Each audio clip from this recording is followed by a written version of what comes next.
ডিব্ৰুগড় আৰক্ষীয়ে চুৰি হোৱা বাইক উদ্ধাৰ কৰি গতালে গৰাকীক। ডিব্ৰুগড়ত চুৰি হোৱা বাইক ১.৫ মাহৰ মূৰত হল উদ্ধাৰ। আৰক্ষীৰ এই সফলতাত সন্তুষ্টি প্ৰকাশ বাইকৰ গৰাকীৰ। ঘটনাটো হৈ গ'ল, মইতো আজি ১ মাহ হৈ গ'ল, ১ মাহ ১৫ দিনমান হ'ল। ১২ তাৰিখে আজকে ২০ পইচা ১ মাহ ১০ দিনমান হ'ল বাইকটো ইয়াৰ পৰা চুৰি হৈ আছে আমাৰ ১২ এপ্ৰিলত। ইয়াৰ মাজতো মই ইয়াত FIR লগে লগে দিছিলোঁ বাৰু, এইটো চব মই এবাৰ ক'লোৱেই। আৰু ইয়াত আহি কিনে মই বহুত বিচাৰিলোঁ বাইকটো, চব CCTV ফুটেজ পালোঁ, কোনোফালে মই এৰেঞ্জ কৰিব নোৱাৰিলোঁ। আমাৰ অফিচাৰো অলপ হেল্প কৰিছিলে এইটো টাইমতো। পাছত এই বাইকটো ধৰিলে তেওঁৰ মানে অসমীয়া হৈছিলে। লাষ্ট ফিনিচিং মাৰাৰো মই লাষ্ট চালোঁ যে মোৰ বাইকটো বিচাৰিবৰ কাৰণে মই নিজে অলপ দৌৰিব লাগিব বুলি মই আগবাঢ়িলোঁ।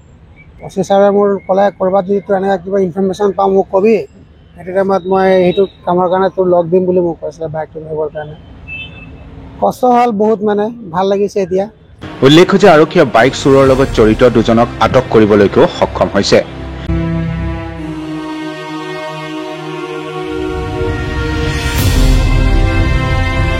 দীৰ্ঘদিন ধৰি ডিব্ৰুগড়ৰ বিভিন্ন প্ৰান্তত বাইক চুৰে আতংকৰ সৃষ্টি কৰি আহিছিল। সমান্তৰালভাৱে চহৰখনৰ মাষ্টাৰপাৰাৰ নিবাসী তপন চন্দ্ৰ দেৰ এখন বুলেট চহৰখনৰ অতি ব্যস্ত HS ৰোডৰ পৰা লৈ উধাও হৈছিল চুৰে। বহু বিচাৰ খোচাৰ কৰাৰ পাছতো সফল নহয় ধেমাজি লখিমপুৰত গৈ বাইকখনৰ সন্ধানত নামি পৰিছিল যুৱকজন আৰু ডিব্ৰুগড় আৰক্ষীৰ সহযোগত বাইকখন উদ্ধাৰ কৰিবলৈকে সক্ষম হ'ল। এইটো মই পালোঁ আপোনাৰ বান্দৰদোৱা, আপোনাৰ সেইটো কি কয় ধেমাজি। মই মেইনলি ধেমাজিয়ে গৈছোঁ তাক বিচাৰি কিনে। মোৰ এজন মানে লগৰ এজন আছে, সি ক'লে এনেকৈ বাইক চুৰ মানে আছে, বাইকটো বুলেটটো লৈ আহিছে বুলি কৈছিলে। তো মই সেইটো চাবৰ কাৰণে গুচি গ'লোঁ। যেতিয়া এটা ফটোটো মোৰ ওচৰত আছিলে, বাইকৰটো ফটো নাই, চোৰৰ ফটোটো এটা মানে CCTVত যোনটো ওলাইছিলে মানে সেইটোৱে চাই মেলি তাত গ'লোঁ। তাৰ হাতৰ টেটুটো চাইছিলোঁ, টেটু দিকে মেইন তাৰ মাস্কত ঢাক খাই আছিলে, মাস্কৰ কাৰণে ধৰিব নোৱাৰিলোঁ। আৰু মেইন তাৰ হাতৰ টেটু দি কিনে অলপ তাক গেছ কৰি কিনে আমাৰ তাক গৈ পালোঁ। মানে সেইটো হিচাপত তাৰ ঘৰ চৰ চব ওলাই আহিলে।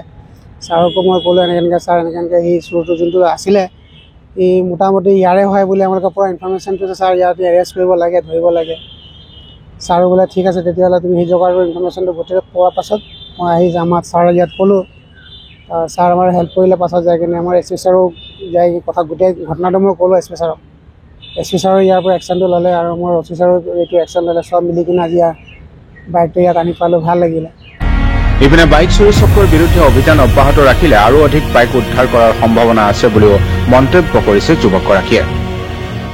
খালি এতিয়া মোৰ থাকিলে কথা যে যোনটো মই আচলতে এই মিছনত যোনটো ওলাইছিলোঁ বাইকৰ কাৰণে, মোৰ বাইকটোতকৈ মোৰ বেছি ইম্পৰ্টেণ্ট হ'লে সেই চোৰৰ গেংটোক ধৰিবৰ কাৰণে যোনে মোৰ বাইকটো কিনিছে।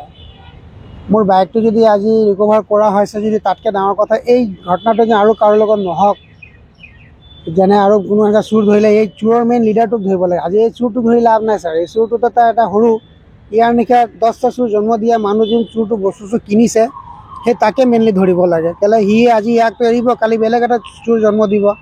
তো আজি মোৰ বাইক চুৰি হৈছে, কালি বেলেগৰ বাইক চুৰি হ'ব। সেই চোৰটো নোহোৱাৰ কাৰণে মানে চোৰটো মানে বেলেগ চোৰ জন্ম নিদিয়াৰ কাৰণে সেই চোৰটোকে মেইন ধৰিব লাগে। এতিয়াতো 2টা পালে, দুজনো কিবা এইটো ধেমাজিৰে আছে দুটা, এটা জোনাই ছাইডৰ আছিলে বুলি কৈছে, এটা ধেমাজি আছে বুলি ক'লে। নামটো তাৰ এই প্ৰাঞ্জল বৰা বুলি আছে চোৰজনৰ নাম।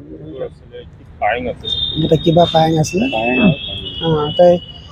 সেইটোৱে আছে। মই এতিয়া আমাৰ DC ছাৰলৈ যদি মোৰ মেছেজটো গৈছে, মই DC ছাৰক এটাই বস্তু ক'ব বিচাৰিছোঁ, DC ছাৰৰ যিটো ইমান ধুনীয়া আমাৰ ডিব্ৰুগড় পৰিৱেশনটো ভাল কৰি ৰাখিছে CCTVs দি কিনে।